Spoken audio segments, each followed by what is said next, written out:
Сәлеметсіздер ме, құрметті оқушылар? Бүгінгі сабақтың тақырыбы хабарлы сөйлем. Сабақтың мақсаты: сөйлем түрлерін анықтауды үйренемін. Үзіліс кезінде демалуға арналған ережелер құрастыра аламын. Олай болса, 29-шы жаттығуға назар аударайық. Мәтінді түсініп оқы. Үзілісте Ажар сынып топ басшысы. Ол үзілісте кезекшілердің терезені ашып, тақтаны сүртіп қоюын ескертеді. Тақта сүрткішті үнемі дымқылдап қояды. Балалардың үзіліс кезіндегі тәртібін қадағалайды. Бірде Ажар: біз үзіліс кезінде дұрыс демалуға тиіспіз. Ол үшін не істеу керек? Әркім өз ойын айтсын деді. Төмендегі тапсырмалар мен сұрақтарға назар аударайық.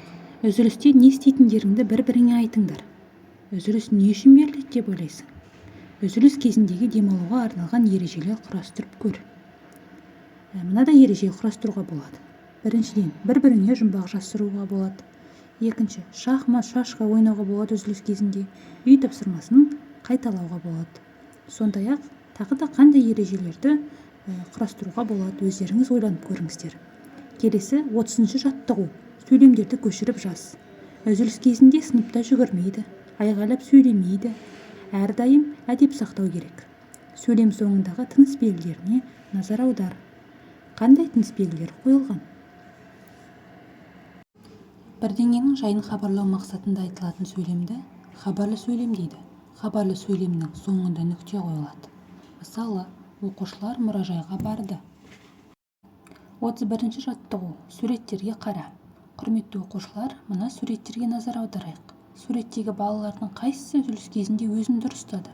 Қай оқушы өзінің тәртібін өзгерту керек? Суреттерге қарап жауап беріңіздер.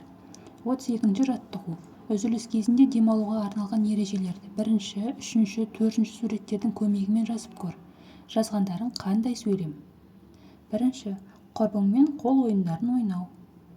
2-ші, сыныптасымен шахмат ойнау. 3-ші, парталас көршіңмен алдағы болатын сабаққа дайындалу. Құрметті оқушылар, осымен біздің бүгінгі сабағымыз аяқталды. Егер де сабақ сіздерге ұнаған болса, міндетті түрде арнама жазылып, лайк басып, төменге өз пікірлеріңізді қалдыра кетіңіздер. Келесі сабақта жолыққанша, қош сау болыңыздар.